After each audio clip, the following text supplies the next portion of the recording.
নাইকো দুর্নীতি মামলায় BNP chairperson Khaleda Zia সহ ৮ জনকে খালাস দিয়েছেন আদালত। আজ ঢাকার বিশেষ জজ আদালত ৪-এর বিচারক রবিউল আলমের আদালত এই রায় ঘোষণা করেন। রায়ের পর্যবেক্ষণে আদালত বলেছেন, রাজনৈতিকভাবে হয়রানি করার লক্ষ্যেই এই মামলা করা হয়েছিল। আইনজীবী আমিনুল ইসলাম জানিয়েছেন, বিএনপি চেয়ারপারসনকে অপমান অপদস্থ করতেই এই মামলা। আজ আদালতে ন্যায় বিচার পেয়েছেন বলে উল্লেখ করেন তিনি। গত ৫ই ফেব্রুয়ারি মামলা সাক্ষ্য গ্রহণ শেষ হয়। মামলায় ৬৮ জন সাক্ষীর মধ্যে ৩৯ জনের সাক্ষ্য গ্রহণ করেন আদালত। ২০০৭ সালের ৯ December BNP chairperson Khaleda Zia সহ ১১ জনের বিরুদ্ধে মামলা করেন দুদকের সহকারী পরিচালক মোহাম্মদ মাহবুবুল আলম। অভিযোগ ছিল, ক্যানারীয় প্রতিষ্ঠান নাইকোর সাথে অস্বচ্ছ চুক্তির মাধ্যমে রাষ্ট্রের আর্থিক ক্ষতি এবং দুর্নীতি। পরের বছর ৫ই মে অভিযোগপত্র দেয়া হয়। তাতে আসামিদের বিরুদ্ধে রাষ্ট্রের প্রায় ১৩,৭৭৭ কোটি টাকা আর্থিক ক্ষতির অভিযোগ আনা হয়। গত বছরের ১৯ মার্চ খালেদা জিয়া সহ ৮ আসামির বিরুদ্ধে অভিযোগ গঠন করে বিচার শুরুর আদেশ দেন বিচারক শেখ হাফিজুর রহমান।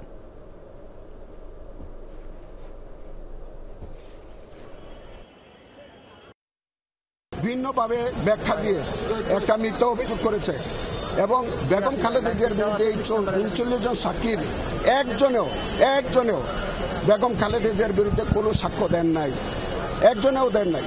এবং এই মামলার মধ্যে গত ১৬ বছর বেগম খালেদা জিয়াকে অপমান অপদস্থ করবার জন্য, শুধুমাত্র রাজনৈতিকভাবে তাকে মাইনাস করবার জন্য এই মিথ্যা মামলাটা দিয়েছিল।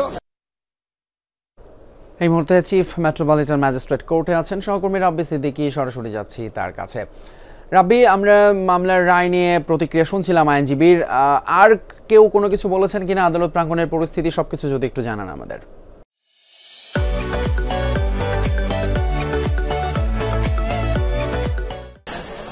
কিছু রায় হয়েছে এবং সে রায়ের বিস্তারিত কিন্তু আমাদেরকে বলেছেন বিএনপি চেয়ারপারসন খালেদা জিয়ার আইনজীবী আমিনুল ইসলাম, এবং সেই কথা তো আমরা শুনেছি যে তারা রায়ে সন্তোষ প্রকাশ করেছেন।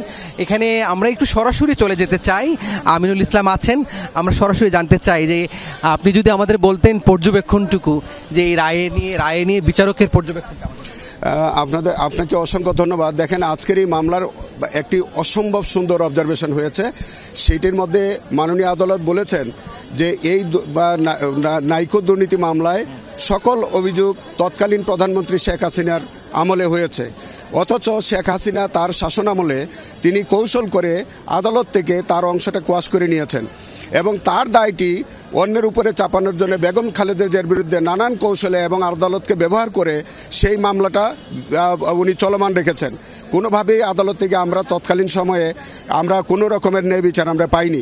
সেটি আজকে মাননীয় আদালত পরিষ্কার করে বলেছেন যে একজনের দায় আরেকজনের উপরে অন্যায়ভাবে চাপানো হয়েছে। বেগম খালেদা জিয়ার বিরুদ্ধে শুধুমাত্র রাজনৈতিক উদ্দেশ্যে তাকে রাজনৈতিকভাবে হয়রানি করবার জন্য এবং তাকে মেলাইন করার জন্য রাষ্ট্রীয়ভাবে শেখ হাসিনা আজকের যে সাক্ষী প্রমাণ যেগুলো হয়েছে সবগুলোই কিন্তু শেখ হাসিনার বিরুদ্ধে সাক্ষ্য দিয়েছে। বেগম জিয়ার বিরুদ্ধে একজন সাক্ষীও একটি শব্দ, এতদিন ধরে মামলাটি চললো, একজন সাক্ষ্য দিতে দিল না। কোনো সাক্ষী বেগম জিয়ার বিরুদ্ধে কোনো সাক্ষ্য দেন নাই, একটি শব্দ উচ্চারণ করেন। আপনি বলছিলেন যে আসলে কিভাবে এই মামলাটি চলেছে। ফয়সাল, যে আদালতের বিচারক তিনি কিন্তু পরিষ্কার বলেছেন যে আসলে এই মামলায় খালেদা জিয়া সহ অন্য যারা আসামি আছে সবাই খালাস পেয়েছেন। এই অর্থেই খালাস পেয়েছেন যে আসলে কোনো ধরনের তথ্য প্রমাণ উপস্থিত করতে পারেনি এই মামলার যে বাদীপক্ষ। আপনি জানেন যে দুদক এই মামলাটি করেছে, সেই মামলাটি আদালতের পর্যবেক্ষণে যে রাজনৈতিক প্রতিহিংসার কারণেই মামলাটি হয়েছে, সেই কথাটাই কিন্তু বিচারক বারবার বলেছেন।